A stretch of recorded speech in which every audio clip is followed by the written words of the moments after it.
สบายดีทุกท่านยินดีต้อนรับเข้าสู่รายการความรู้สู่ความบันเทิงเย้รู้สึกว่ามื้อนี้รายการเฮานี่มาพร้อมกับสายฝนความเย็นความลมแล้วก็ความฟ้าเหลื่อมแน่น้อยนึงเนาะเพื่อเป็นการสร้างบรรยากาศเพื่อให้การไลฟ์ของเฮาในมื้อนี้นี่สดชื่นใจแล้วก็ม่วนกว่าแต่ละมื้อที่ผ่านๆมาในมื้อนี้ท่านผู้ฟังอยู่กับข้าพเจ้าดีเจดาลเพชรแสงสุริวงศ์ในรายการความรู้สู่ความบันเทิงใน1ชั่วโมงนี้เป็น1ชั่วโมงที่เฮาจะมาล้มเสื่อมก็เรียกว่าสืบต่อซีรีส์ของเฮาเนาะกับการที่ว่าเฉลิมฉลอง75ปีของทาง UN หรือว่าองค์การสหประชาชาติคือมื้อนี้นี่เพิ่นก็จะมีคิวขององค์การหนึ่งในเอเจนซี่ของ UN ที่เพิ่นจะมาแชร์กันเกี่ยวกับเรื่องราวของเพิ่นเวียกที่เพิ่นเฮ็ดอยู่และที่ขาดบ่ได้คือเส้นเก่าจนเคยเพิ่นมีเครื่องมาแจ้งนำใดผู้ใดเฮ็ดจะได้ของรางวัลงามๆจากทางเอเจนซี่นี่เดี๋ยวจักหน่อยเฮามาลงกันคำถามเป็นแนวใดบ่ซ่าท่านผู้ฟังมื้อนี้นี่ดีเจดาวบอกเลยว่าเฮานั่งอยู่กับ2ทานแขกที่มีความ energetic มีความแบบว่าม่วนซื่นมีทานละให้ความรู้อย่างแน่นอนผู้ใดที่ว่าอยากจะมีอย่างเพิ่มเติม Facebook Live ตอนนี้ส่งคำถามกันเข้ามาได้บอซ่าดีเจด้ากำลังนั่งอยู่ทางข้างๆของทานริคาร์ดาเนาะเพิ่นเป็น Resident Representative ของ UNDP ประจำลาวแล้วก็ไอคาวีของสมบัติที่ว่าหลายคนคุ้นหน้าคุ้นตาเพิ่นมารายการเฮาเรื่อยหลายคาวีมันเป็นหัวหน้าฝ่ายค้นคว้าจาก A-Lab ของ UNDP เย้ สบายดี Welcome to the program. Thank you very much for having me. Thank you so much for coming. Thank you. And you guys come with the rains and that's the water. That wasn't planned. Okay. Before we get to know more about your activities, your programs in Laos and UNDP, could you please introduce yourself, like who you are, what do you do here, or are there anything, please? Okay, thank you. My name is Ricarda Rieger. I am the resident representative, so the head of the United Nations Development Program here in Laos PDR. I've worked for a long time, as my white hair already shows. I've been with UNDP for 31 years. Wow. And if you are an international civil servant, you're expected to move every 3 to 5 years. So I have taken my family to 8 or 9 countries, I forget which, and we've lived there. My children have grown up. I have 2 sons, and I'm very happy to be here in Laos. That's a wonderful life. Well, yeah, it comes with lots of benefits, but also with lots of headaches of where do my children go to school, will they have the right education, which languages do they learn, and each and every time you have to adapt to a different culture, different food, different practices, but that's fascinating, and it is the spice in my life. Wow, that's so cool. So how long have you been here? I've been here for 1 year and 5 months. Cool. Still counting, and really happy about it. So welcome again to Laos. Thank you. Thank Because you. we just made. Okay. Yeah. Emily and I ค่ะอยากแปลคร่าวๆบ้าง ได้ โอเคให้ท่านดูฟังนำ เจ้าเพิ่นริคาร์ดาเนาะเพิ่นเป็นตัวแทนผู้ต่างหน้าขององค์การสหประชาชาติเพื่อการพัฒนาประจำสปป.ลาวประวัติการเฮ็ดเวียกของเพิ่นกับ UNDP นี่ก็ถือว่า31ปีเนาะก็ถือว่าเกือบซ้ำอายุอ้ายว่าซั่นโดนแฮงประสบการณ์หลายเนาะแล้วก็ย้อนเฮาเฮ็ดเวียกกับองค์การสหประชาชาติเนาะองค์การจัดตั้งสากลเนี่ยซี่แม่นเฮาก็ได้ย้ายบ้านทุกๆ 3-5 ปีเพิ่นก็ได้ย้ายไปแต่ละประเทศเนาะแต่ว่าก็ได้พาลูกพาครอบครัวเพิ่นย้ายไปตลอดแต่ว่าในช่วงเวลา31ปีที่เพิ่นเฮ็ดเวียกกับ UN นี่ก็ถือว่าเพิ่นได้ย้ายมานี่ก็ถือว่า9ประเทศละสุดยอดของความ It's such an adventurous life. Yes, that is true. เดี๋ยวให้อ้ายคำแนะนำเพิ่มเติมในปัจจุบันอ้ายเฮ็ดหยังอยู่หรือมีหยังอ้ายอยากแชร์เพิ่มเติมค่ะเพิ่นได้สบายดีเนาะสบายดีดีเจดาเนาะแล้วก็ขอบใจหลายๆที่ว่าเชิญอ้ายมาเป็นแขกรับเชิญพิเศษมื้อนี้เนาะอ้ายชื่อคาวิหอมสมบัติปัจจุบันแม่นอ้ายเฮ็ดเป็นพนักงานหัวหน้าหน่วยงานค้นคว้าและทดลองเนาะประจำของค้นคว้าเพื่อการพัฒนาหรือว่า Accelerator Lab เนาะของ UNDP อ้ายมาเฮ็ดเวียกอยู่ UNDP ได้ปีปลายแล้วแต่ว่าก่อนหน้านั้นอ้ายก็เฮ็ดเวียกนำ UNDP คือกันเนาะเป็นพนักงานสื่อสารมวลชนแต่ว่านั้นเป็น7-8 ปีก่อนนี้แต่ว่าอ้ายก็อยู่ในหน่วยงานตัวนี้ก็ถือว่าคุกคีมาหน่วยงานตัวนี้ก็โดนเพราะมันเป็นก็จะเอิ้นมาเป็นผมฝันเนาะแล้วก็เฮ็ดเวียกอยู่เฮาก็ม่วนว้าวครูเดี๋ยวจังได๋เฮาสิล้มกันเรื่องของ A-Lab ที่ว่าอ้ายเฮ็ดเวียกอยู่เนาะเพราะหลายคนถามมาหลายแล้วก็ดีเจได้ส่วนตัวบ่สามารถอธิบายได้ต้องให้อ้ายเป็นคนอธิบาย Okay, let's talk about the UNDP. What does UNDP do in Laos? Because as I have seen, there are so many activities and so many things going on that you guys are doing right now. So could you please tell us about that? Absolutely. UNDP is one of the UN agencies here, one of the agency's funds and programs. And our main priorities are to work on poverty eradication and to support the government and the private sector to work better together. So governance is one of the issues. And very prominent for us is also our work on environment and climate change. And lastly, we have a pretty large program on the elimination of the unexploded ordnance, the UXOs. And we always work with government, at the request of government, but for the people. So for the people of Lao PDR, to make sure that when development happens, no one is left behind. And I can say a little bit more when Kavi has translated. เจ้าเนาะก็คือว่าพวกเขาเข้าในองค์การจัดการสหประชาชาติเพื่อการพัฒนาของพวกเขานี่แม่นเป็นหนึ่งในองค์การหลายๆองค์การเนาะอยู่ในเครือข่ายของการสหประชาชาติก็คือน้องได้ฮู้ไปเนาะมันจะมีหลายอย่างคือ UNICEF UNFPA แต่ว่า UNDP ก็เป็นหนึ่งในองค์กรหนึ่งในเอเจนซี่เป้าหมายหลักของพวกเขาเนาะในการเฮ็ดเวียกอยู่ในสปป.ลาวในฐานะที่เป็นองค์การ UNDP ของพวกเขานี่มี4เป้าหมายหลัก1ก็คือว่าเฮ็ดเวียกเพื่อลดผ่อนความทุกข์ยากเนาะ2มาแม่นเพื่อประสานงานให้รัฐบาลมีความสามารถเพิ่มเติมและกับประสานงานในการปกครองให้รัฐบาลสามารถบริหารการจัดการการปกครองของรัฐบาลได้เนาะและ3มาแม่นเฮ็ดเรื่องเกี่ยวกับการปกปักรักษาสิ่งแวดล้อมและก็สุดท้ายมาก็คือเฮาฮู้นะว่าประเทศลาวเขาเป็นประเทศที่ว่าได้รับผลกระทบจากระเบิดที่ทำพลแตกและ UNDP เฮาก็ถือว่าเฮ็ดเวียกในด้านตัวนี้หน้าหลักของพวกเขาในการเฮ็ดเวียกอยู่ในสปป.ลาวนะดีเจดาแม่นพวกเขาเฮ็ดเวียกกับรัฐบาลลาวเพื่อประชาชนลาวเพราะว่าสุดท้ายแล้วเป้าหมายหลักของพวกเขาแม่นเฮาอยากให้ทุกคนก้าวไปพร้อมกันโอเคน่าสนใจแสดงว่าปัจจุบันนี้ UNDP แม่นเฮ็ดเวียกเกี่ยวกับ4ก็จะว่า4เป้าหมายไว้4เป้าหมายเด้อทุกคนอันที่เน้นย้ำนี่เนี่ยบ่แม่นหยังใดเพราะมันสิเป็นคำถามเพราะมันจะเป็นคำถามสำหรับผู้ใดที่อยากจะให้ของรางวัลจาก UNDP เดี๋ยวจังหน่อยเกี่ยมต่อมาเด้อดิเจนะจะถามคำถามแล้วบอกเลยคำถามเขาง่ายเฮงโอเคมี4จุดที่ว่า UNDP focus เนาะ and I've seen that nowadays there are many challenges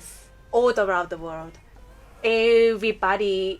every nation has the challenges but I'm curious why UNDP focus on the environment lately. Not only lately, UNDP has been focusing on the environment and biodiversity conservation for a long time. Since 1992, when the international community came together for the Summit on Sustainable Development. What we've seen now, for example, through COVID, is that humanity is getting closer and closer to the habitat of wildlife. And the diseases that we have heard about, COVID, Ebola, MERS, usually are carried first and foremost by wild animals. When people get too close to the wild animals, we have a problem because then diseases can jump to humans. I see. And what we have now is COVID, where everybody is suffering. We are very lucky in Laos that we are not sick, but we are very unlucky in Laos because we've got economic problems that have grown because we cannot trade as much anymore with other countries. Many people have lost their jobs in tourism. So that is one big challenge where you talk about poverty on the one hand, because people are losing jobs, unemployment, but you also talk about environment. And the two of them are very closely related. They're very closely linked. And if we as humans want to survive on this planet, science tells us we have to protect the environment. We have to make sure that there's biodiversity. We have to make sure that the rivers are clean, so that we have clean drinking water. We have to make sure that the air is clean, so that we don't start coughing and that we don't get sick. Sorry. Yes. So an exposition. That's fine. เมื่อ กี้เจด้าถามเพิ่นเนาะว่าในเวียกของ UNDP ที่มันมี4อันหันเนาะคือในหลังๆนี่เพิ่นแบบว่าโฟกัสในเรื่องของสิ่งแวดล้อมหลายกี้เจด้าก็เลยถามว่าเป็นอย่างคือโฟกัสในเรื่องของสิ่งแวดล้อมหลายเพราะทั้งที่มันมี challenge อื่นๆไอ้ค่ะพี่ตอบเลยคือว่าองค์การสหประชาชาติเพื่อการพัฒนาของพวกเขาเลยนะคือว่าบ่ได้หาเฮ็ดเวียกกับสิ่งแวดล้อมเลยเนาะพวกเขาเริ่มเฮ็ดมาเกี่ยวกับสิ่งแวดล้อมนี่ดนหลายปีแล้วก็คือน้องฮู้ว่าตอนปี1992เนาะทั่วประเทศทั่วโลกนะกลับมาเต้าโฮมกันเพื่อปรึกษาหารือว่าพวกเขาในฐานะที่เป็นประชาคมโลกเลยนะเฮาสิมีวิธีเฮ็ดแนวใดเพื่อให้คนตระหนักและฮู้ถึงปัญหาทางด้านสิ่งแวดล้อมเนาะตอนนั้นก็อาจจะฮู้เรื่อง global warming เนาะเรื่อง climate change นี่ก็ยังบ่ปานใดตอนนั้นก็คือว่าทุกคนก็เริ่มละแต่ว่าตอนนั้นก็คือว่าล้มกันในนามระดับประเทศซื่อๆแต่ว่าปัจจุบันนี้แม่นย้อนว่าโควิดย้อนว่าพยาธิติดแปดหลายๆอย่างคนเฮาก็เริ่มฮู้หลายขึ้นย้อนโซเชียลมีเดียย้อนสื่อข้อมูลฮู้หลายๆขึ้นว่าพยาธิติดแปดบางประเภทเนาะมันมาจากที่ว่าเฮาเข้าไปใกล้กับธรรมชาติหลายเกินไปเฮาฆ่าสัตว์ป่าบ่หรือว่าหยังบ่ก็คือว่าคืออีโบลาเนาะแม่นมาจากตัวเจียแม่นบ่คือโควิดสิเฮาก็ยังบ่ฮู้อาจจะมาจากตัวลินหรือมาจากตัวเจียแต่ว่าต้นปลายสายหลักก็คือมันมาจากการที่ว่าเฮาเข้าไปพัวพันกับสัตว์ป่าหลายเกินไปเนาะฉะนั้นหน่วยงานสิ่งแวดล้อมมันเกี่ยวพันกับชีวิตคนมันเกี่ยวพันกับสุขภาพแต่ว่าประเทศเราเฮาคือทางลิคดาเพิ่นเล่าไปว่าเฮาอาจจะบ่ได้โชคร้ายที่กับประเทศอื่นที่ว่ามีผลกระทบทางด้านสุขภาพคือคนติดโควิดหลายเนาะแต่ว่าเรื่องเศรษฐกิจเด้อซั่นแม่นบ่ล่ะเฮาก็บ่ได้มีนักท่องเที่ยวเข้ามาเฮาก็บ่ได้ค้าขายกับประเทศอื่นทุกสิ่งทุกอย่างแม่นมันมีความคล้องจองกันฉะนั้นเฮาจะต้องปกปักรักษาสิ่งแวดล้อมเพราะมันบ่ได้เว้าแต่เรื่องธรรมชาติเท่านั้นมันเว้าเรื่องสุขภาพมันเว้าเรื่องการค้าขายมันเว้าเรื่องการเฮ็ดเศรษฐกิจกับคนอื่นฉะนั้นเฮาเชื่อนักวิทยาศาสตร์เนาะนักวิทยาศาสตร์เพิ่นคาดว่าโลกเฮาร้อนขึ้นทุกคนต้องปกปักรักษาเฮาก็ต้องได้เชื่อมั่นในด้านนั้นอันนี้ก็คือว่าเป็นอย่างพวกเฮาจึงต้องปกปักรักษาสิ่งแวดล้อมเพราะคือเฮาเห็นว่าภัยธรรมชาติเนาะเรื่อง pollution เนาะเรื่องมลพิษทางอากาศที่นั้นมันก็มาจากการกระทำของเฮาWhen we're talking about the environment, the word environment itself, it's very broad. So I want to know which area of environment that you guys are emphasizing now. Actually, it is broad and we're emphasizing several areas. We have a large project that is working in Savannakhet on biodiversity conservation. So there's a new national park, the Ongmang National Park,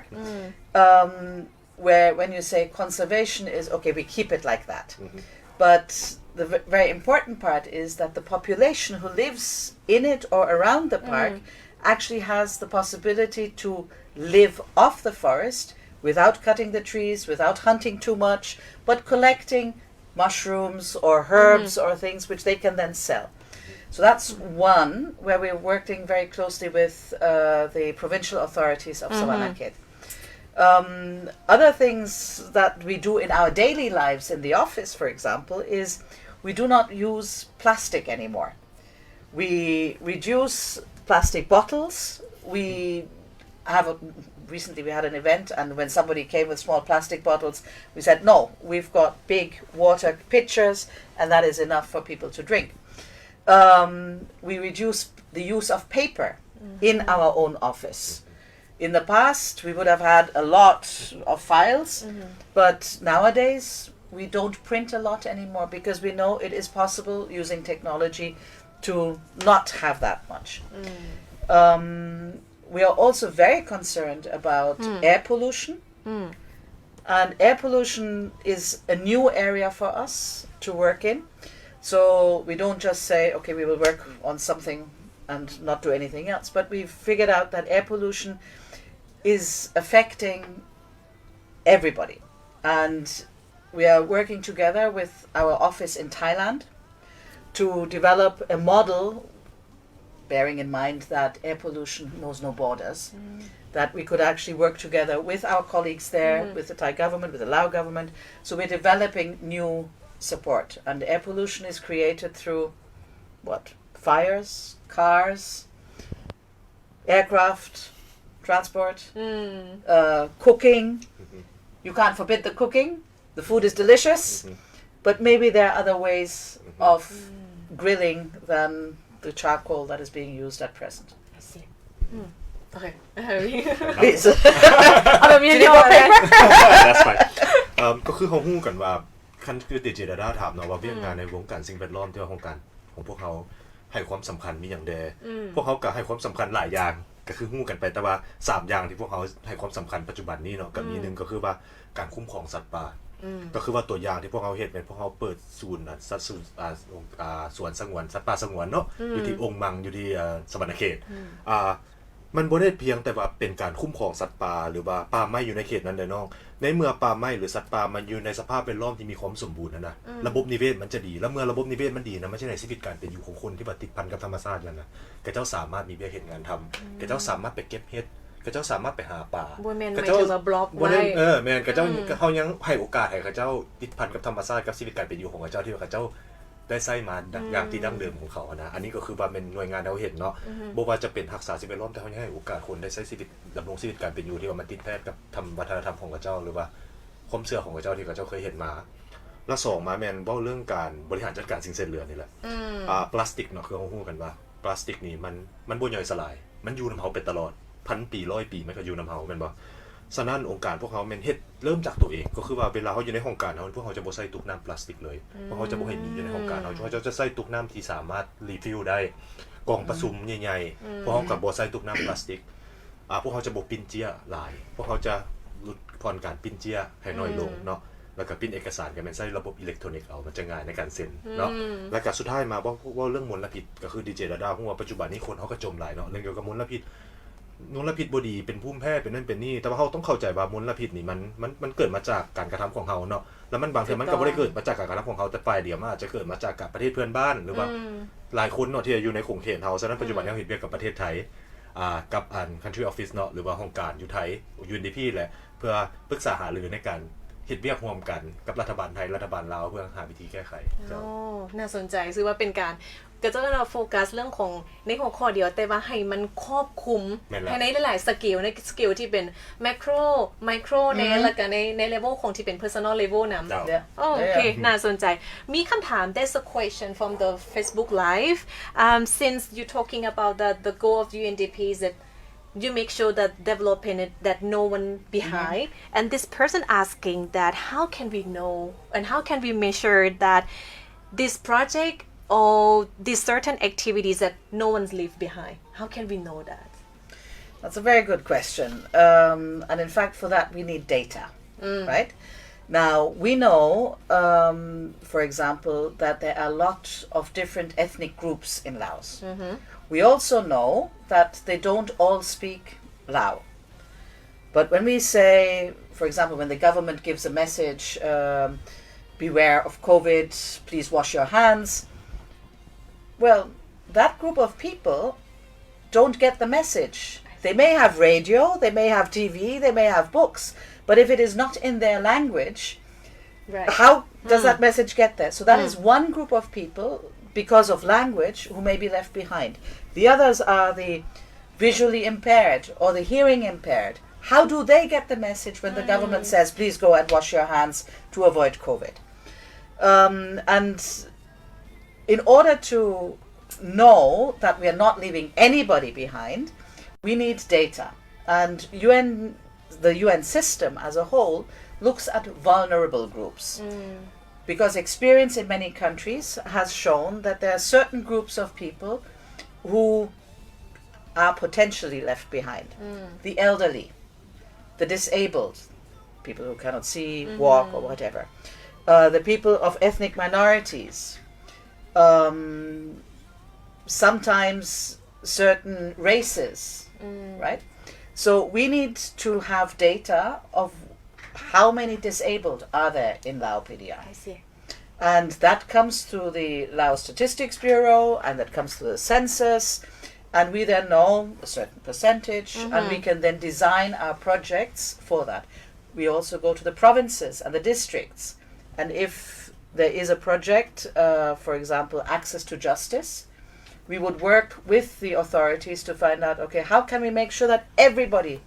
has access to justice I see so data is the key data is very important data is very important and transparent data right there is data in some countries that gets collected but it is kept in one ministry and not shared with the other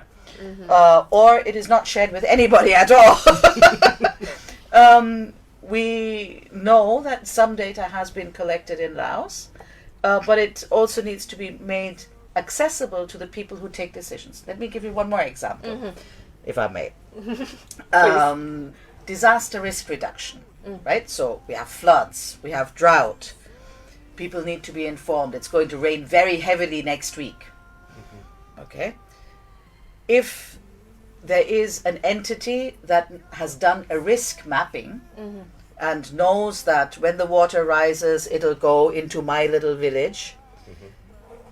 but does not tell the Naiban that this village, this spot is in danger, that data is useless. I see. So it is important that it is shared with the people who take decisions, and the Naiban and the population in that area would know best. Right? So what we need to make sure is that there's transparency in the data that is collected and shared with the people who take decisions. Excellent โอเคเดี๋ยวตอนก่อนอื่นสิให้ไอ้คาวิเป้นี่ต้องได้ขอบใจทานลุนสีมอนพร้อมเนาะที่เพิ่นฝากคำถามเข้ามาคือคำถามเพิ่นเป็นดีหลายเพิ่นบอกว่าโครงการคือเพิ่นจะบอกว่าโครงการเฮาสามารถฮู้ได้จังไดแล้วก็วัดแนวใดว่าประชาชนได้รับการช่วยเหลือแท้ๆแล้วบ่ได้แบบทีมผู้ใดอยู่ข้างหลังค่ะเนาะอันนี้เป็นคำถามที่ดีแล้วเมื่อกี้เพิ่นตอบแล้วไอ้คาวิจะช่วยแคปเจอร์หน่อยนึงเนาะว่าเพิ่นตอบจังได๋แน่ก่อนอื่นเมื่อไอ้ต้องขอเว้าก่อนว่าในนิยามของคำว่า no one left behind ในฐานะที่รัฐบาลเฮาองค์การปปยเนาะได้ว่าพวกเขาจะบอกว่า no one left behind เพราะว่าwe move together we step forward together พวกเขาก้าวไปพร้อมกันแต่ว่าสิ่งใดเขาจึงสามารถให้ความมั่นใจว่าทุกคนก้าวไปพร้อมกันได้ Everyone with us, no? แน่นอนอยู่แล้วว่าข้อมูล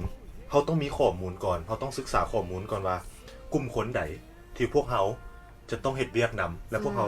แน่นอนอยู่แล้วจะบ่ปาที่ไว้เบื้องหลังจะต้องจับมือกันและย่างไปพร้อมกันก้าวหน้าแต่ดังที่น้องดาดาฮู้นะว่าสปปลาวเฮาเป็นประเทศที่มีหลายชนเผ่าหลายภาษาเว้ามีความหลากหลายรุนแรงเนาะคือเฮาฮู้กันไปเนาะเป็นความสวยงามและก็เป็นข้อท้าทายในอีกหนึ่งเนาะเรื่องการพัฒนาเขาต้องมั่นใจว่าทุกๆคนก้าวไปพร้อมกันเฮ็ดตัวอย่างว่าเรื่องโควิดสิแหละเนาะการแจ้งข้อมูลที่บางเทื่อเขาเว้าแต่เป็นภาษาลาวกลางเฮาบางเทื่อภาษาชนเผ่าสิเจ้าเขาบ่สามารถเข้าถึงได้ฉะนั้นเฮาต้องมั่นใจว่าทุกสิ่งทุกอย่างเวลาเฮ็ดเฮาต้องเข้าถึงกลุ่มคนเนาะแล้วก็ว่าจะเป็นกลุ่มคนพิการว่าจะเป็นกลุ่มคนที่มีความอ่อนไหวเนาะทางเศรษฐกิจว่าจะเป็นผู้เฒ่ากลุ่มชนเผ่าหรือว่าหลายกลุ่มคนเนาะเฮาต้องมั่นใจว่าเฮาเฮ็ดเวียกนำกับเจ้าและในฐานะที่เป็น UN system ของพวกเฮานะพวกเฮาเฮ็ดเวียกกับกลุ่มคนเหล่านี้เพื่อเอาข้อมูลมาแล้วเอามาคัดจ้อนให้มันละเอียดเลยว่าบ่แนวสิเข้าไปถึงว่าเป็นข้อมูลที่แท้จริงบ่เรื่องข้อมูลเนาะต้องมั่นใจได้ว่าข้อมูลตัวนั้นมันเป็นข้อมูลแท้นะฉะนั้นในฐานะที่เป็นองค์การจะตั้งสากลของพวกเฮาก็เฮ็ดเวียกกับรัฐบาลกับผู้ร่วมมือของพวกเฮาเนาะโดยการเข้าไปเก็บกับข้อมูลเฮ็ดเวียกกับรัฐบาลเพื่อมั่นใจว่าข้อมูลมันถูกแบ่งปันในเมื่อเฮาได้ข้อมูลที่แน่นอนอยู่แล้วเฮาก็จะสามารถเรียนรู้และก็สามารถปฏิบัติตามอินดิเคเตอร์ของเฮาได้ตัวอย่างซะว่าเรื่องการลดผลภัยพิบัติเนาะ disaster risk reduction อยู่ที่ก็คือว่าอยู่หลายๆบ่อนนี่แหละคันเฮาบ่แจ้งเตือนถึงบ้านคันเฮาบ่แจ้งเตือนว่าอยู่ในชุมชนใดมันสิมีเพิ่นก็บ่ฮู้ถึงเขามี data ดีซั่นใดก็ยากแต่ว่าเฮาก็ต้องได้แจ้งเตือนถึงว่าเฮามีข้อมูลเฮาก็ต้องได้เอาข้อมูลตัวนั้นไปเผยแพร่เพื่อกระเจ้าจะต้องไหวตัวทันและก็ปกป้องตัวเองและครอบครัวของเขาเจ้าฉะนั้นข้อมูลเป็นปัจจัยเป็นมากหัวใจหลักของการเฮ็ดเวียกการก้าวไปนำกันเจ้าถูกต้องแล้วเป็นคำตอบที่ดีเลยเจได้เห็นภาพนำเนาะว่าแม่นอีหลีว่าก่อนที่เฮาจะมั่นใจว่าสิ่งที่เฮาเฮ็ดไปมันได้ผลหรือมันเอฟเฟคอีหลีหรือบ่อีหลีมันก็ต้องได้อาศัยข้อมูลที่มันเกิดขึ้นแล้วก็นอกจากข้อมูลแล้วคือการส่งข้อมูลแจ้งให้มันถึกกรุ๊ปถึงอย่างมันก็เป็นเอียงที่ว่าสามารถเมเชอร์ได้ในระดับไหนนึงเนาะคือต่อมาบัดนี้เฮาจะมาเว้าถึงเรื่องของ A-Lab แม่นบ่น้องหั่นน่ะบ่มีอีกได้น้องนี่นะพยายามที่บ่จบจะบ่ซื้อเต็มบ่ย่านบ่ซื้อเต็มผิดมันบ่ยากโอเคเนื่องจากว่าไอ้คาวีเพิ่นเป็นหัวหน้าฝ่ายค้นคว้าจาก A-Lab เนาะฉะนั้นมื้อนี้เฮาสิบ่เรื่อง A-Lab บ่ได้เฮาต้องเว้าไอ้คาวี A-Lab ย่อมาจากหยังเอาก่อนทวิตโอเคเนาะสิพยายามเว้ามันถูกตามหลักภาษาอังกฤษเนาะ A-Lab stand for Accelerator Lab Accelerator Lab โอเค A-Lab Speed up โอเคเล่าให้ฟังในเพราะว่าได้ยินมาในหลังๆแบบไตรมาสที่ผ่านๆมาและต้นปีอย่างเนาะรู้สึกว่า A-Lab นี่สื่อนี่ได้ยินมาหลายแต่หลายคนก็ยังบ่เข้าใจคักถึงคอนเซปต์ให้ไอ้คำย่อให้ฟังได้ว่าเอาง่ายๆคือ A-Lab นี่สร้างขึ้นมาเพื่อหยังเนาะเพื่อหยังก่อนก็คือน้องฮู้ว่าปัจจุบันนี้เนาะการพัฒนาในปัจจุบันนี้นะคันเทียบกับ 30-40 ปีก่อนเขาจะมีแต่เรื่องมาลาเรียเว้าเรื่องเดงกี้เว้าเรื่องอย่างเนาะแต่ปัจจุบันนี้ มันจะมีไซเบอร์ครามมันจะมีโซเชียลมีเดียมันจะมี human trafficking มันจะมีหลายๆอย่างที่มันท้าทายฉะนั้นคันเฮายังเอา yesterday thinking นะมา apply ใส่กับ today problem นะมันบ่ work ฉะนั้นเฮาต้องได้สร้างกลุ่มหน่วยงานกลุ่มคนครัวหรือว่าห้องคนครัวตัวนี้ขึ้นมานะเพื่อก้าวให้มันทันกับปัญหาที่มันทวีคูณขึ้นไปทุกๆมื้อก็คือเฮาเว้าเลยเฮาก้าวเข้าไปสู่ศตวรรษที่21ปัญหาของศตวรรษที่21มันบ่คือปัญหาศตวรรษที่20ฉะนั้นการเฮ็ดเวียกของ Accelerator Lab ก็คือว่าพวกเฮานำใช้นวัตกรรมนำใช้เทคโนโลยีนำใช้ความคิดสร้างสรรค์แล้วก็นำใช้การเฮ็ดเวียกกับใบหนุ่มแล้วก็กลุ่มคนที่เป็นเอกชนหรือว่าหน่วยงานที่บ่ได้แม่นกลุ่มคนที่เฮาเคยเฮ็ดเวียกนำมาก่อนเพื่อเรียนรู้ถึงข้อท้าทายแล้วก็ก้าวข้ามมันไปแต่ว่าพวกเฮาบ่ได้เฮ็ดเวียกคนเดียวพวกเฮาเฮ็ดเวียกนำหลายๆชุมชนบ่ได้เฮ็ดเวียกแต่กับประเทศลาวเท่านั้นแต่พวกเฮามี Accelerator Lab อยู่ที่60ประเทศทั่วโลกที่ว่าเฮ็ดเวียกแล้วก็แลกเปลี่ยนข้อมูลซึ่งกันและกันว่าจะเป็นปัญหาเรื่อง climate change ว่าเป็นปัญหาเรื่อง poverty ว่าจะเป็นปัญหาเรื่อง gender พวกเฮาเฮ็ดแล้วพวกเฮาแบ่งปันกันแต่ละอาทิตย์เนาะพวกเฮาจะมี weekly call แล้ว weekly call ตัวนี้จะเป็นแพลตฟอร์มเนาะเป็นสเตจให้แต่ละประเทศได้มีการแลกเปลี่ยนความคิดความเห็นสิ่งที่เขาเจ้าเรียนรู้สิ่งที่เขาเจ้าสามารถปรึกษาหารือกับครูหัวมือของเขาเจ้าได้เอามาแลกเปลี่ยนเพื่อเฮาในฐานะที่เฮาอยู่ลาวเฮาก็สามารถเรียนนำประเทศยูเครนหรือว่าเฮาอยู่ลาวเฮาสามารถเรียนนำฟิจิได้ในคอนเทนต์ต่างกันแต่ว่าเฮาเรียนรู้ปัญหาเดียวกันเพื่อแก้ไขและก้าวไปพร้อมกันอ๋อสรุปคือ A-Lab คือบ่ได้มีแต่อยู่แต่ประเทศลาวบ่ได้มีแต่อยู่ในประเทศลาวคือมีทั่วโลกมี60 Lab แม่นแล้ว60 Lab โอเคแล้วพวกเฮาบ่ได้แม่นห้อง lab แต่พวกเฮาเป็นหน่วยงานค้นคว้าหน่วยงานค้นคว้าโอเคหน่วยเป็นหน่วยงานค้นคว้าที่มาหาวิธีเพื่อช่วยแก้ไขปัญหาในรูปแบบใหม่แม่นแล้วเวลาว่าถึงรูปแบบใหม่นี่อ้ายแบบจังได๋จึงเอิ้นรูปแบบใหม่รูปแบบใหม่จังได๋เนาะตัวอย่างสิว่าตัวอย่างให้ฟังได้ซะรูปแบบใหม่ก็คือว่าแต่กี้เวลาเฮาเรียนรู้เรื่องเกี่ยวกับการบริหารจัดการขี้เหงื่อเนาะคันรูปแบบเก่าเฮาจะไปชุมชนแล้วจะไปเบิ่งเฮาจะแบบเก็บข้อมูลเฮาจะไปสอบถามชุมชนแล้วรูปแบบใหม่ดีเจดาลองเดาลองเบิ่งเฮาใช้หยังนวัตกรรมโซเชียลมีเดียเฮาใช้โซเชียลมีเดียเฮาใช้นวัตกรรมเฮาใช้ภาพถ่ายดาวเทียมเฮาใช้โทรศัพท์มือถือในการเก็บข้อมูลตัวอย่างคันเฮาอยากเรียนรู้ว่าอยู่ในชุมชนใดนึงกะเจ้ามีการจุดขี้เหงื่อบ่หรือว่าบริหารจัดการขี้เหงื่อได้ไดเฮานำใช้จานดาวเทียม GIS เพื่อเบิ่งอยู่เทิงฟ้าตามข้อมูลว่าอยู่ในชุมชนเหล่านั้นมีการจุดขี้เหงื่อบ่มันจะเป็นป้ายแจ้งบอกโลดว่าโอเคมีการจุดมีไฟเผาไหม้อยู่ในเขตนี้และ2มาเฮานำใช้ข้อมูลจาก AQIเนาะ Air Visual Quality Indicator เนาะในการเบิ่งว่าอยู่ในเขตนี้มุงนี้มันมีควันขึ้นหลายบ่มันมีparticle หลายบ่ 2.5 PM 2.5 นะอากาศมันดีบ่แล้วเอาข้อมูลต่างๆมาแนใส่กัน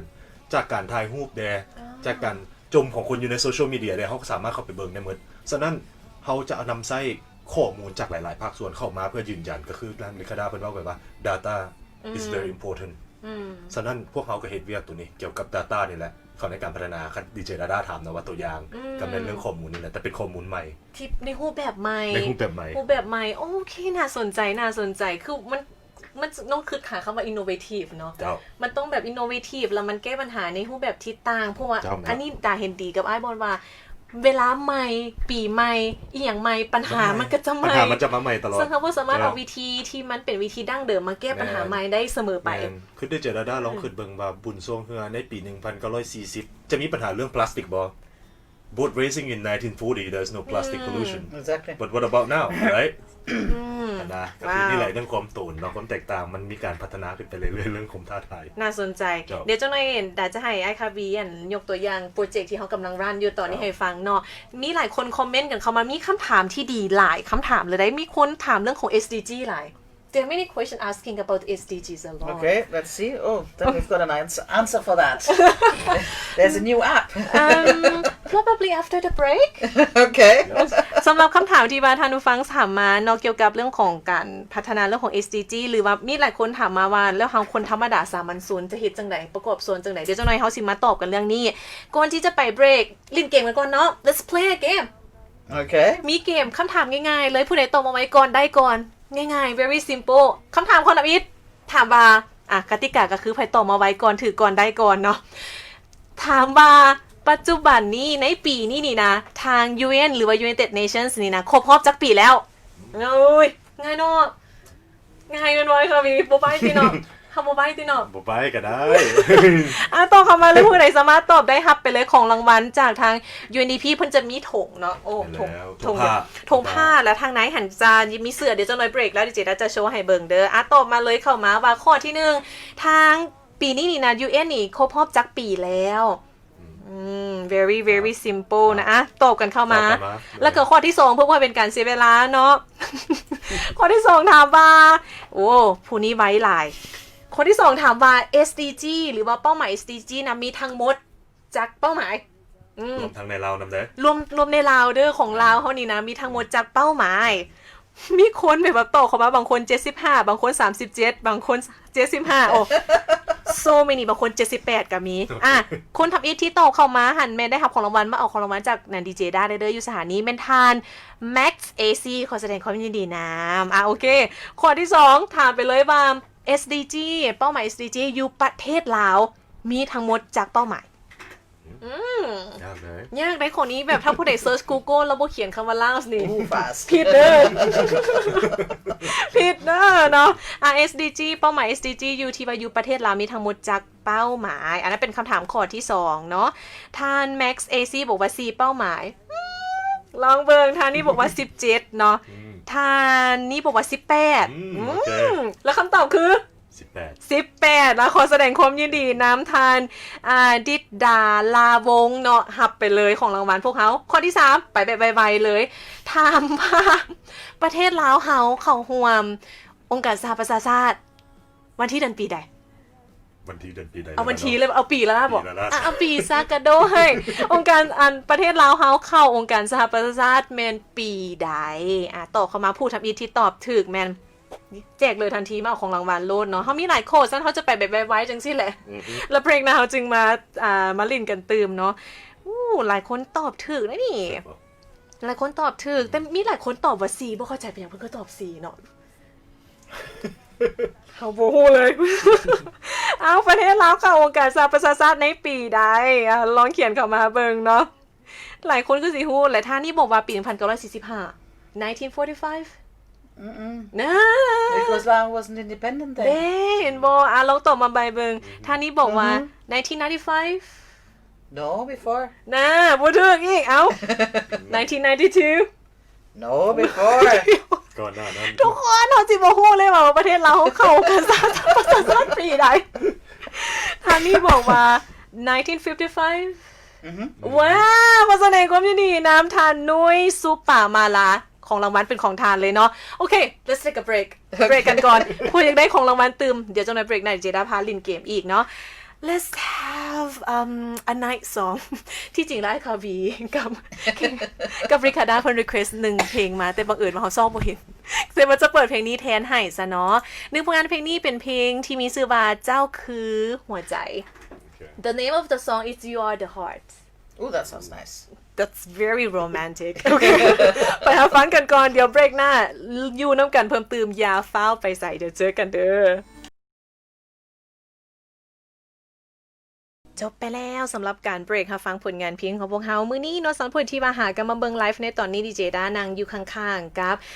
ทานริคาด้าเนาะเพิ่นเป็น Resident Representative UNDP ประจำลาวแล้วก็ไอคาวีเนาะหอมสมบัติเพิ่นเป็นหัวหน้าฝ่ายค้นคว้าจาก A Lab Accelerator Lab ถือบ่โอเค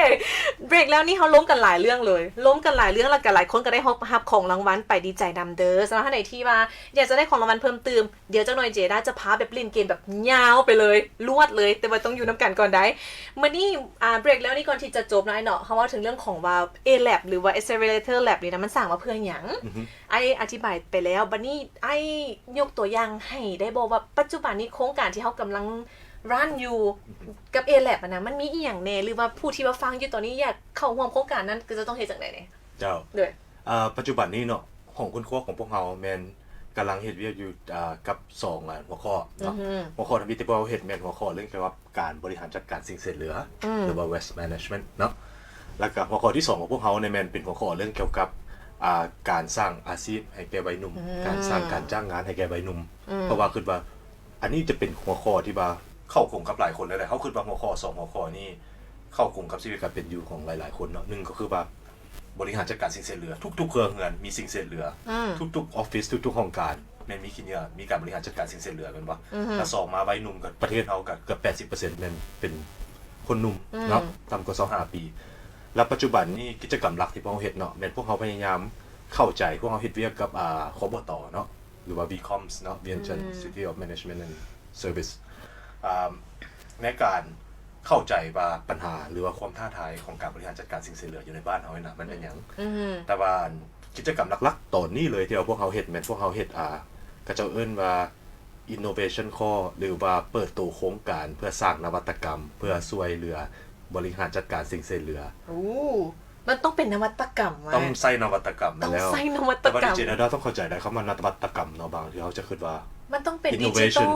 ต้องเป็น digital it doesn't have to be technologies all the times you know นวัตกรรมมันจะมี2รูปแบบ technological innovation and social innovation technological innovation นวัตกรรมก็คือนี่แหละโทรศัพท์มือถือการ broadcast การขับรถการใช้นวัตกรรมให้ชีวิตเรามันง่ายขึ้นโดยมีเทคโนโลยีเข้าร่วม social innovation ก็คือว่าเปลี่ยนรูปแบบการใช้ชีวิตใหม่เปลี่ยนรูปแบบการบริหารจัดการสิ่งเสียเหลือหรือว่าบริหารจัดการหลายๆอย่างโดยแค่เปลี่ยนแนวคิดใหม่มันก็เป็นนวัตกรรมได้แล้วเช่นนวัตกรรมทางสังคมเนาะง่ายๆก็คือว่าการเปลี่ยนโมงไปเวียกเสียนะแล้วเฮ็ดให้รถเสาติดก็เป็นนวัตกรรมทางสังคมได้ฉะนั้นเป็นอย่างต้องใช้นวัตกรรมก็คือว่าคันเฮาสิแก้ไขปัญหาโดยใช้วิธีการเก่าๆนะมันก็จะบ่ไปเนาะแล้วเฮาฮู้ว่าปัจจุบันนี้สาวหนุ่มในปัจจุบันนี้แม่นเพิ่นเข้าถึงข้อมูลหรือว่าข้อมูลข่าวสารหรือ innovation นะหรือว่านวัตกรรมใหม่ๆหลายฉะนั้นเฮาก็เลยเปิดข้อตัวนี้ขึ้นมาเปิดโครงการตัวนี้ขึ้นมาเพื่อให้สาวหนุ่มได้มีโอกาสได้นำใช้ความคิดสร้างสรรค์ของเขาเจ้าเองได้นำใช้ความฝันของเขาเจ้านะ passion ของเขาเจ้าในการแก้ไขปัญหาสังคมหรือว่าความท้าทายต่างๆนะฉะนั้นเฮาก็เลยสร้างโครงการตัวนี้ขึ้นมาเพราะว่ามากหัวใจหลักของการเฮ็ดเวียกของ Accelerator Lab ของพวกเฮาแม่นเฮ็ดเวียกกับสาวหนุ่มเฮ็ดเวียกกับกลุ่มคนที่เฮาบ่เคยเฮ็ดมาก่อนสาวหนุ่มเอกชนการจัดตั้งที่บ่หวังผลกำไรหลายๆอันหลายๆอย่างอันนี้ก็คือว่าเป็นมากหัวใจหลักของพวกเฮาแล้วตัวที่ว่าอันที่มันเป็นการแข่งขันมันเป็นการแข่งขันแม่นบ่อ้ายแม่นแล้วให้เล่าให้ฟังในมันเป็นการแข่งขันอันใดแล้วผู้ที่ฟังอยู่ก็จะเข้าร่วมจังได๋การแข่งขันตัวนี้เนาะก็คือว่าคันว่าพวกน้องมีโอกาสให้เข้าไปเบิ่งอยู่ที่ Facebook Page ของ UNDP ลาว PDR มันเป็นการแข่งขันเพื่อเปิดกว้างให้แก่สาวหนุ่มเนาะหรือว่าหัวหน่วยธุรกิจขนาดน้อยที่ว่าเฮ็ดเวียกเกี่ยวกับการบริหารจัดการสิ่งเสียเหลืออยู่ในบ้านเฮานี่นะสามารถส่งไอเดียหรือว่าส่งแนวความคิดสร้างสรรค์ที่จะมาบริหารจัดการสิ่งเสียเหลืออยู่ในบ้านเฮาเนาะบ่ว่าจะเป็นการส่งเสริมการหมุนไส้เนาะโดยนำไส้ circular economy เนาะเดี๋ยวจะหน่อยอธิบายตื่มว่ามันเป็นหยังแล้วก็2มาอาจจะเป็นเรื่องสร้างนวัตกรรมในการปลูกจิตสำนึกก็ได้หรือว่าคันว่าเป็นไปได้แท้ก็แม่นสร้างรถสร้างวิธีเก็บขี้เหงื่อแบบใหม่ขึ้นมาเลยนั่นแหละแต่ตัวนี้เฮาก็บ่อยากเว้าเนาะคันเฮาเว้าไปมันก็สิบ่เป็นนวัตกรรมต้องให้คนส่งไอเดียมาอันนี้ก็คือเป็นมาหัวใจหลักของพวกเฮาที่เฮาอยากเฮ็ดทุกคนมันสามารถส่งแนวความคิดหรือว่าส่งบทโครงการมาได้เนาะบ่ว่าจะเป็นที่ทางเว็บไซต์ของพวกเฮาหรือว่าท่านจะไปเอาแบบฟอร์มเนาะหรือว่าส่งอยู่ที่องค์การสหประชาชาติเพื่อการพัฒนาอยู่หน้ามอสเวียงจันทน์ก็ได้เนาะอยู่บนป้อมยามเฮาจะมีป้องเอกสารเฮาสามารถเข้าไปเอาเอกสารอยู่หั่นได้เจ้าโอเคแสดงผู้ใดว่าที่มีความสนใจที่อยากจะก็จะต้องเป็น waste management แม่นบ่แม่นแล้วต้องเป็นการบริหารจัดการสิ่งเสียเหลือต้องแบบคือธีมก็คือเฮาจะเฮ็ดจังได๋อันใดก็ได้ที่ท่านคิดว่าเป็น innovation ที่คือไอ้คาวิอธิบายไป innovation หลายคนจะคิดว่าจะต้องเป็นเรื่องของเครื่องมือเทคโนโลยีดิจิทัลอย่างเดียวมันบ่แม่นมันกว้างกว่านั้นมันว่าถึงเรื่องของ social innovation คือการเปลี่ยนพฤติกรรมการเปลี่ยนวิธีเฮ็ดเวียกหรือเปลี่ยนอีหยังของอย่างที่มนุษย์เฮ็ดแต่เก่ามาเป็นแบบใหม่ก็เอิ้นเป็น innovation เฮาจะเอา innovation ใดมาแก้ไขปัญหาเรื่องของสิ่งเสียเหลือผู้ใดที่มีไอเดียสามารถเข้าร่วมกันแข่งขันครั้งนี้ได้รายละเอียดแม่น Facebook Page แม่นบ่ Facebook Page ของเฮาแม่นแล้วแล้วไอ้สิกล่าวเติมอีกหน่อยนึงซะเอาสั้นๆเนาะเป็นหยังจึงต้องเปิดโครงการตัวนี้ขึ้นมาก็คือไอ้เว้ากับน้องแหละว่าพวกเฮา2ปัจจุบันนี้เฮาเฮ็ดเวียกอยู่ที่การบริหารจัดการสิ่งเสียเหลือกับการสร้างเวียกเฮ็ดงานทำให้สาวหนุ่มไอ้มีโอกาสร่วมกับคนนึงที่ว่าเพิ่นเฮ็ดเวียกเกี่ยวกับตัวเนี้ยเพิ่นว่าก่อนเฮามันสิไปเป็นขี้เหงื่อนะเฮาต้องเอาเงินจากน้ำมันก่อนเฮาต้องเฮ็ดให้สิ่งเสียเหลือของเฮานะมันไปหา landfill ได้น้อยที่สุด zero waste นะno less waste going to the landfill อันนั้นเป็นไอเดียของพวกเฮาก็คือว่าก่อนเฮาสิเอามันไปทิ่มเฮาต้องเอาผลประโยชน์จากมันให้หลายที่สุดหาเงินน้ำมันก่อนหาเงินน้ำมันให้หลายสุดฉะนั้นอันนี้ก็คือเป็นโจทย์ว่าเฮาสิเฮ็ดจังได๋เฮาสิมีวิธีการแนวใดเพื่อที่จะหมุนไส้ตัวนี้คือแบบ circular economy เนาะ linear หรือว่าเศรษฐกิจธุรกิจแบบเส้นสื่อก็คือว่า howเอา natural resource มา how use how ทิ่ม we dumped it at the landfill แต่ circular economy คือว่า how เอา natural resource มา how สร้างนวัตกรรมที่ว่าเฮ็ดจังได๋ก็ได้มันสามารถกลับมาหมุนใส่คืนได้แบบตลอดเวลานะมันบ่ได้เว้าแต่เรื่องว่าการรีไซเคิลแต่มันเว้าเรื่องวิธีการผลิตตัวอย่างเนาะสมมุติว่าเฮาสิซื้อโทรศัพท์นี่นะแต่ละปีมันจะมี new models coming in every year เป็นหยังเฮาคือบ่มีวิธีที่แบบว่าปีนึงมันเปลี่ยนไปแล้วเฮาไปเปลี่ยนจอบ่เฮาไปเปลี่ยนเมมบ่ไปเสริมกล้องบ่ up device บางอย่างแม่นบ่แทนที่จะซื้อหน่วยใหม่อันนี้ก็คือว่าเป็นดีๆคือคันว่าทุกคนสามารถเฮ็ดแบบนี้ได้ปัญหาสิ่งเสียเหลือมันก็บ่มีฉะนั้นอันนี้ก็คือว่าเป็นโจทย์น้องน่าสนใจผู้ใดที่ว่าสนใจอยากเข้าร่วมการแข่งขันครั้งนี้อย่าลืมเข้าไปที่ Facebook Page ของ UNDP เนาะเขียนไปเลยว่า UNDP ลาว PDR บ่แม่นแล้ว UNDP ลาว PDR โอเค UNDP ลาว PDR เนาะเซิร์ชเข้าไปได้บัดนี้เฮาเว้าถึงเรื่องอีกหัวข้อนึงที่หลายคนให้ความสนใจและส่งคำถามเข้ามา There are many people sending us the question about SDGs Okay. It's a very big topic right here. So Great. Fantastic. There's two questions. Yeah. Okay. Let me see. The first question. ทานมัดเอซี่ถามว่า I just want to know how we can develop to SDGs. Okay. Let me first put a little blurb in advertisement here for an app.SDGs in Lao PDR that was recently developed by the SDGs Secretariat at the Ministry of Foreign Affairs. It has all the information on what the SDGs are and where Lao currently stands. The SDGs are global goals. Everybody is working towards them, the rich countries, the poor countries, by 2030.And the targets have been set, no poverty, zero hunger, and all of the other ones. And they're indicators, and every country is at a different stage. And of course, COVID has made it very difficult for many countries to reach their targets. But the targets are not changing because the value of the targets still are there, okay?You can't say, okay, zero poverty is no longer valid because there's COVID. You want to still reach zero poverty, right? That still is valid. But the efforts to get there are no more. So it is an agreement by governments, but governments work with their societies and with the people in their countries.And what I would recommend for every person who's listening is to actually download the app, find out, this is the app SDGs and Lao PDR, find out what the targets are, and then for individuals to translate for themselves. So I think if the goal is, say, environmental protection, right?You then also do the social innovation, but also behavioral change. Very often you see people driving in their car on a motorbike and then throwing something like this. Or something which I have realized in myself. I've now decided I don't want plastic. So when I don't have my cloth bag with me, I don't go shopping.Even if I need the milk or even if I need the apples or whatever, right? I don't have a container, I don't have a bag, well, I don't shop. Wow. Because I don't want to go to a shop to take the plastic bag and go home. And I've got enough cloth bags, so it's just in my head now. So everybody can look at the targets. And health is another one, right? Where...Parents can make sure that their children are immunized, that people wash their hands so that they don't get sick. And those type of things everybody can see when you're looking at the targets for themselves. Not everybody has to do the plastic thing, although that would be nice. But everybody selects something and then we'll be getting there even better.โดยอันเมื่อกี้นี่ดีเจได้ถามเป็นคำถามที่มาท่านผู้ฟังถามเข้ามาเนาะทานมาร์คเอซี่เข้าใจหลายเด้อที่ส่งคำถามมาเพิ่นถามว่าเฮาจะเฮ็ดอะไรที่จะพัฒนาตัวเฮาเองได้เพื่อที่แบบว่า ให้ก็จะมาพัฒนาเพื่อจะไปหา SDGs เนาะเฮ็ดเนี่ยพ่อจะเฮ็ดจังได๋แน่อย่างได้แน่พอดีท่านั่นรีคาดาเพิ่นได้ตอบไปไอ้เขาอยากหน่อยนึงเนาะได้โอเค หน่อยนึงก็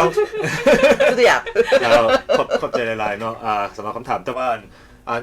ก่อนอื่นเนาะเพื่อเรียนรู้เกี่ยวกับเป้าหมายการพัฒนาแบบยืนยงหรือว่า SDG เนาะให้ทุกคนสามารถเข้าไปดาวน์โหลดได้เนาะอยู่ที่ Android หรือว่า Apple Store เนาะพิมพ์ใส่คำว่า SDG in Lao PDR เนาะแล้วเจ้าจะสามารถดาวน์โหลดได้จะเป็นแอปที่ว่าทั้งกล่องเลขาเป้าหมายพัฒนาแบบยืนยงเนาะของกระทรวงการต่างประเทศโมฟาเนาะเพิ่นสร้างขึ้นมาโดยการสนับสนุนขององค์การสหประชาชาติของพวกเฮาเนาะเป้าหมายการพัฒนาแบบยืนยงของพวกเฮานะสร้างตั้งขึ้นในปี 2015 โดยที่มีจุดประสงค์ว่าภายในปี 2030 พวกเฮาจะสามารถลดผ่อนความท้าทายได้เนาะมีทั้งหมด18เป้าหมายธรรมดาในทั่วโลกมี17แต่ว่าลาวเฮามี18ก็คือว่าลดผ่อนผลกระทบจากระเบิดที่มันแตกนี่แหละเนาะหรือว่าชีวิตปลอดภัยจากระเบิดที่มันแตกเนาะโควิด19เนี่ยเฮ็ดให้มีความท้าทายหลายในการที่ว่าเขาจะเข้าไป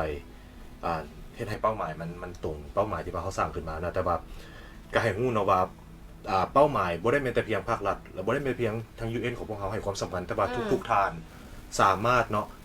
เอามาผันเปลี่ยนเอามาอัดแอปให้เข้ากับชีวิตประจำวันของตัวเองโดยการเรียนรู้ว่าโอเคเป้าหมายไหนที่มันตอบโจทย์เฮาก็คือว่าเพิ่นเว้าไปเนาะเป้าหมายที่ตอบโจทย์ของเพิ่นก็แม่นเป้าหมายเรื่องการสิ่งแวดล้อมเพิ่นก็เบิ่งว่าเฮาน่ะสิเปลี่ยนแนวใดเพื่อให้ประเทศเฮาพัฒนาเพื่อให้สิ่งแวดล้อมของเฮามันดีขึ้นบ่ว่าจะเป็นเรื่อง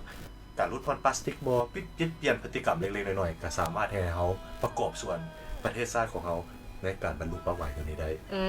ผู้ดีตรงกับคำถามที่ท่านผู้ฟังทานนี่เพิ่นถามมาทานคัมมิลี่เนาะเพิ่นถามคือกันเลยว่าเฮาคนธรรมดาสามัญชนคือเฮาจะเฮ็ดจังได๋เพื่อประกอบส่วน SDG คือคำตอบคือเคลียร์เลยว่า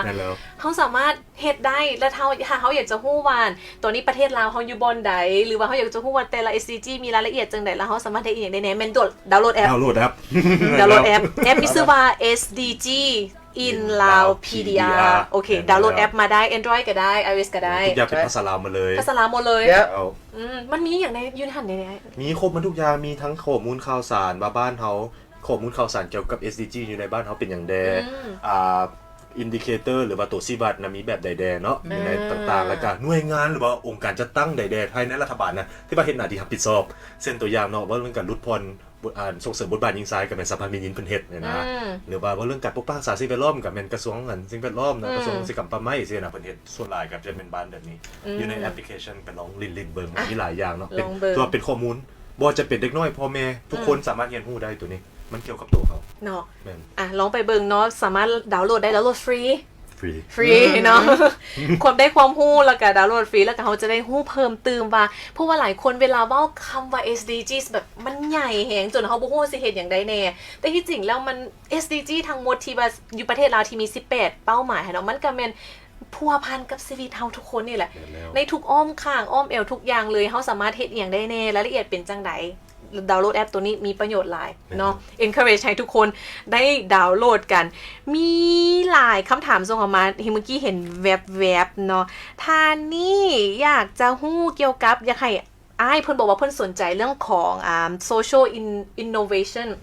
โอเคเพิ่นบอกว่าตัวนี้น่าสนใจอยากให้อธิบายตื้มหรือว่ายกตัวอย่างตื้มเกี่ยวกับ social innovation ให้เพิ่นแน่อีก1ตัวอย่างเพิ่นว่าซ่าน social innovation เนาะสำหรับเนาะสิเว้าสิ่งที่ว่ามันเกี่ยวพันกับความกระจาย passion ของซะเนาะสนใจเรื่องเกี่ยวกับการเฮ็ดรูปแบบธุรกิจแบบใหม่ที่ว่า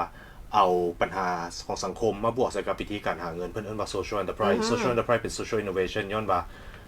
เพิ่นเปลี่ยนรูปแบบการเฮ็ดธุรกิจตะกี้ธุรกิจเขาจะเฮ็ดแต่แค่ว่าโอเคได้เงินมาแล้วก็เอาแบ่งปันให้ผู้ที่ว่าได้ผลประโยชน์จากเงินของเฮาเนาะแต่ว่า social enterprise มันเป็น social innovation ย้อนมาอย่างย้อนว่ามันเป็นวิธีคิดแบบว่าเฮาต้องสนใจสิ่งแวดล้อมเฮาต้องสนใจการพัฒนาเฮาเอาแนวคิดตัวนั้นมาบวกใส่กับวิธีหากำไรรับเป็นประโยชน์ให้แก่สังคมยกตัวอย่างเนาะ Buffalo Farm อยู่หลวงพระบางเพิ่นเป็น social enterprise ได้ย้อนมาอย่างสิเว้าให้ฟังย้อนว่าเพิ่นย้อนมาบ้านเฮาเนาะเว้าเรื่องงัวควายแม่นซาวนากับเพิ่นเทื่อกันก็ไปขายเนาะเป็นสินค้าหรือว่าในยามที่ว่ามีทุ่งนามีนามีหยังเพิ่นก็เอาควายไปเป็นแรงงานเนาะแต่ว่า social enterprise ตัวนี้เพิ่นรับไปเซาเอางัวควายเนาะอยู่ในน้ำซาวนาที่ว่ายามที่บ่ได้ปลูกฤดูนะเอามาเลี้ยงดูเอามาซักยาให้แล้วฮอดเนี่ยฤดูส่งคืนเพิ่นก็ไปส่งคืนแต่ว่างัวควายที่ว่าเอามาเลี้ยงไว้ในฟาร์มเพิ่นเอามาเฮ็ดเป็นนมเฮ็ดเป็นกะแลมเฮ็ดเป็นเอานมมาเฮ็ดเป็นกะแลมนะเฮ็ดเป็นไอศกรีมเฮ็ดเป็นชีสเฮ็ดเป็นแบบการท่องเที่ยวอนุรักษ์เสียนะก็คือว่ามันก็เป็นแนวความคิดที่ดี มันเป็น social innovation ย้อนว่าวิธีคิดมันต่างแบบใหม่เด้เฮาเปลี่ยนแต่วิธีคิดชีวิตก็ดีขึ้นโอเคเห็นตัวอย่างบ่ทันได้ฟัง social innovation เมื่อกี้เฮาลงกันถ้าว่า innovation หลายคนจะคิดมันจะมี digital technology เมื่อกี้ตัวอย่างที่อันยกมาบ่ได้มี technology digital เลยเพียงแต่เปลี่ยนวิธีคิดเปลี่ยนก็กลายเป็น social innovation ได้แล้วโอเคน่าสนใจท่านี้ถามมาเนาะถามว่าถึงเรื่องของ challenge เนาะ this person ask directly to you Ricardo what's the question please translate okay he said he want to know about your perspective about the challenges of implementing youth for green development in Laos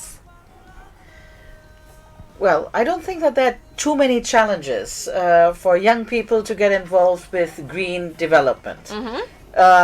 It takes knowledge to understand how things are related to each other, and then a willingness to accept that there's a science behind it, and then a willingness to do something. So I remember when I was very young and in school in Germany,we one day had to collect all the rubbish that was in the schoolyard. Okay, so clean up your schoolyard. Okay, we all went around and picked it up. And then the teacher said, okay, fine, so you've now collected all of this, can you please separate it? So we had papers, we had old pens, we had maybe glass bottles, maybe some plastic, and maybe some leaves.So separate everything. And then we learned, okay, the leaves are good because they're organic. You can put them back into the soil. The glass, well, why don't you wash it and reuse it? The little bit of plastic, that was when I was young in the school. This is not so good. And we later learned that it actually disintegrates and washes into the sea, goes into the fish, and slowly goes into the human body.Because these microplastics are coming to us. Right. When you learn that, then you say, oh, that's why I should not use plastic. Because when a parent comes and says, or me says, don't use plastic, why? Okay, forget it. But when you understand, when you have learned that the things are connected and ultimately you're harming yourself, then you change your behavior.And that is how young people can get engaged. But the interesting part in Germany was the children in school learned it. They went home and told their parents and forced their parents not to pollute anymore. So that is something which I think all of the Lao young people can do too. Look around, see what you can do, and research a little bit about it and say, is this a good practice? Is that a bad practice? And then stop the bad practice. Right. Okay. สั้นๆเนาะก็คือว่ามันก็บ่ได้มีหยังท้าทายหลายได้คันสิเว้าเรื่องว่าชาวนุ่มเฮาสิมีการประกอบส่วนในการพัฒนาการเติบโตสีเขียวของเศรษฐกิจสีเขียวและปกป้องรักษาธรรมชาตินี่นะง่ายๆเลยคือปรับเปลี่ยนพฤติกรรมต้องเข้าใจนะว่าธรรมชาติมันเป็นสิ่งที่ผิดพันกับชีวิตของเฮาคันเฮาเฮ็ดบ่ดีกับธรรมชาติมันจะกลับมาเอาคืนฉะนั้นสำคัญที่สุดก็คือว่าปกป้องรักษาสิ่งแวดล้อมแล้วปัจจุบันนี้วัยหนุ่มยุคใหม่นะคือท่านเลขาธิการเพิ่นได้กล่าวไปว่าพวกเฮามีความตื่นตัวหลายย้อนว่าพวกเฮาสามารถเข้าถึงข้อมูลข่าวสารได้หลายแล้วพวกเฮาก็ฮู้อีกหลายคนอยู่ของพ่อแม่เฮานะว่าสิ่งแวดล้อมปัญหา global warming หรือ climate change มันเป็นปัญหาที่สำคัญตัวอย่างคือเพิ่นอยู่เยอรมันเพิ่นเว้าว่าเด็กน้อยเยอรมันเนาะเพิ่นนั่นเรียนฮู้อยู่เรียนแล้วเพิ่นยังกลับไปบ้านแล้วไปบอกพ่อกับแม่เพิ่นอีกแล้วอ้ายมั่นใจว่าอยู่บ้านเฮาก็เป็นคือกันลูกหลานอ้ายเนาะที่มีอ่ะนะกลับเรียนฮู้มาก็มาบอกเฮาว่าอันนี้มันบ่ดีเด้อพลาสติกบ่ดีซั่นซี่แสดงว่าอนาคตพวกเฮาลูกหลานพวกเฮาเนาะเฮาต้องปลูกฝังที่สำนึกให้กับเจ้าเข้าใจว่าธรรมชาติ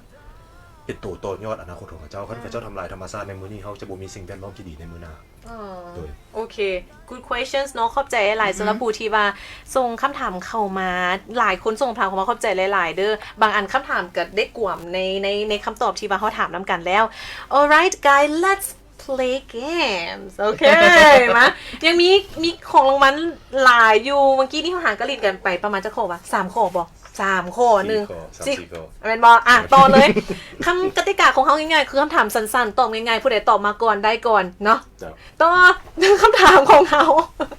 ถามว่าใน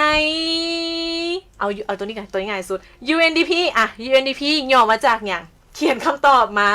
แล้วผู้ใดตอบถูกก็แม่นรับไปเลยคนทำอิฐเนาะ UNDP ย่อมาจากหยังเด้อโอเคโอ้ย there's so many questions here ยังมีหลายคนส่งคำถามเข้ามาเนาะเดี๋ยวจังหน่อยถามว่าดีเจจะพยายามรวบรวมให้มันเป็นคำถามใหญ่อันเดียวรวบรวมเป็นคำถามใหญ่เดี๋ยวเราสิถามเพิ่นเลยเนาะUNDP ย่อมาจากหยังทุกคนผู้ใดตอบถูกรับของรางวัลไปถ้าผู้ใดเบิ่งไลฟ์ตอนนี้เนาะอยู่ทางหลังของเฮานี่จะมีถุง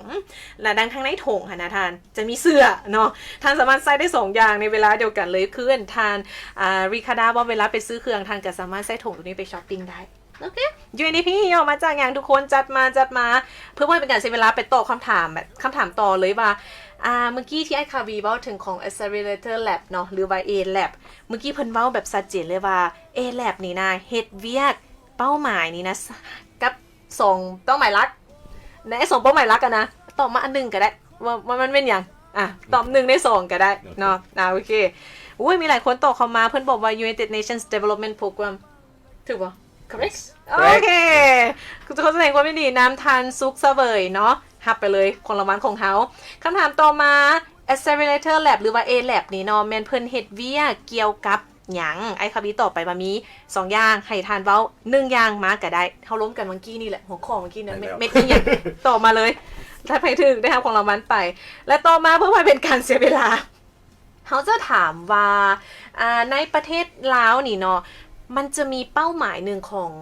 SDGs ที่ว่าต่างจากประเทศอื่นก็จะมี17ได้แต่ประเทศเราเขามี18ถามเลยว่าอันตัวที่มันต่างจากหมู่ที่มันเพิ่มมาอันหนึ่งนะแม่นเป้าหมายหยังโอเคจัดมาเลยถ้านุ้ยสุภามาลาเพิ่นบอกว่า waste management ถูกบ่ได้ค่ะพี่เขาจะได้ก็มีนี่นะLab เฮาโฟกัส1แม่น waste management and youth employment เนาะมี2อย่างโอเค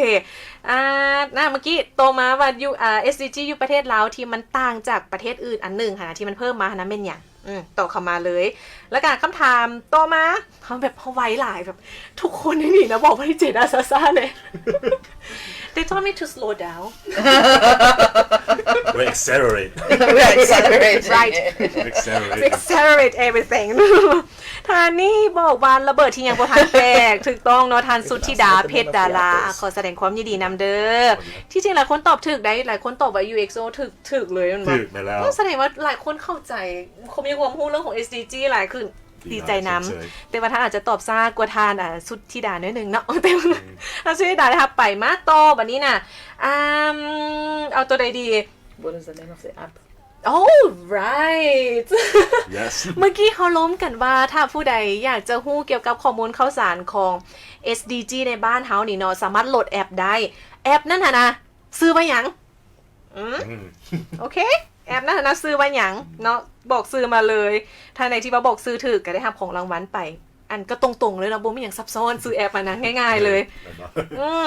แรกไปข้อต่อไปเลยเนาะเพื่อให้เวลาท่านผู้ฟังได้คิดคำถามครับตอบเนาะข้อต่อไปก็คือว่าท่านคิดว่าในส่วนตัวท่านเด๋สามารถเฮ็ดอีหยังได้แน่เอาจัก1หรือ2อย่างก็ได้ที่เฮาจะสามารถประกอบส่วนใน SDG เนาะยกตัวอย่างมาได้เนาะตอบเข้ามาส่งคำถามทิ่มไปหลายคนตอบว่า SDG in Laos PDR ถูกบ่ถูกต้องเนาะขอแสดงความยินดีน้ำทานที่ตอบมาผู้ทำนี้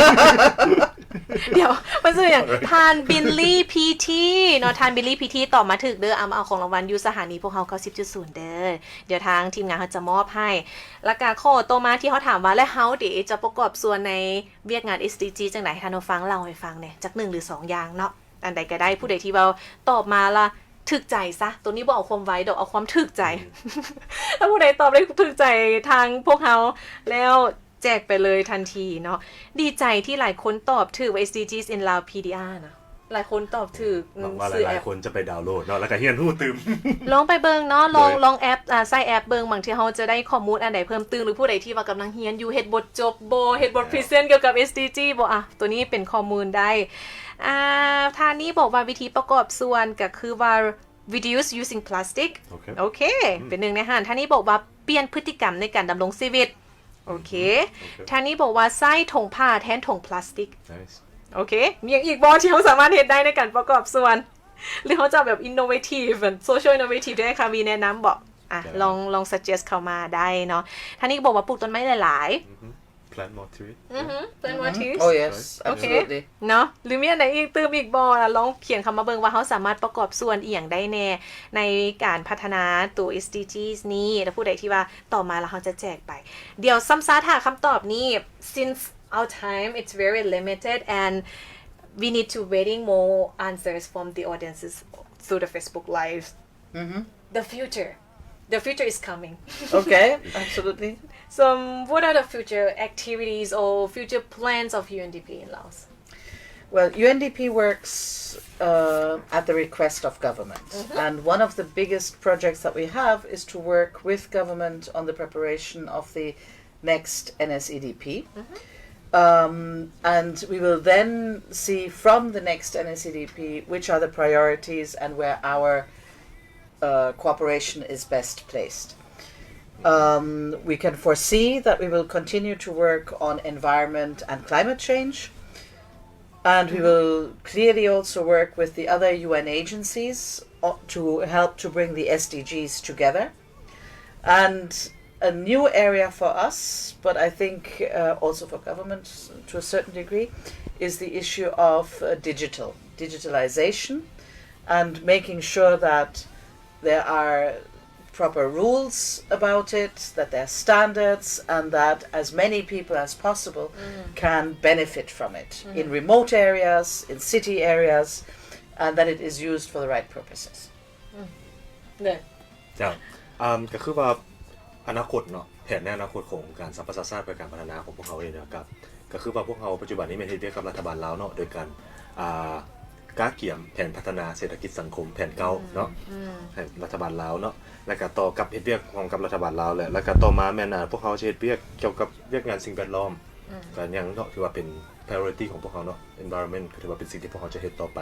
แล้วก็ต่อมาแม่นพวกเขาจะเฮ็ดเวียกประสานงานกับร่วมงานกับ UN agency หรือว่าผู้ร่วมงานโดยการบรรลุเป้าหมาย SDG ของพวกเขานี่เนาะให้มันบรรลุเป้าหมายเนาะแล้วก็สุดท้ายมาก็คือน้องฮู้ว่ายุคนี้เป็นยุคโลกาภิวัตน์สิ่งdigital transformation เนาะการหันเป็นดิจิทัลนี่สำคัญหลายและ UNDP พวกเขาก็พยายามที่จะเฮ็ดเวียก